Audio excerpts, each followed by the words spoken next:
السلام علیکم ورحمۃ اللہ وبرکاتہ۔ سوال آیا ہے کہ خامد نے اپنی بیوی سے کہا اگر تم نے فلاں کام کیا تو تیرا میرا رشتہ ختم، پھر بیوی نے وہ کام کر لیا تو اب کیا حکم ہے؟ تو اس سلسلے میں گزارش یہ ہے کہ یہ طلاق معلق کی ایک صورت ہے، اور تیرا میرا رشتہ ختم یہ کنایا لفظ ہے۔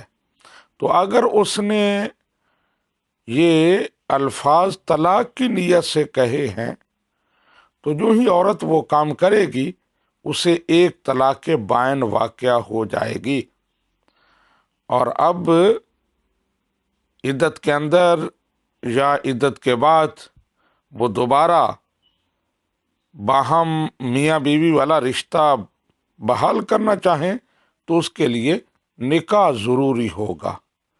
ھذا ما عندی واللہ ورسولہ اعلم بالصواب۔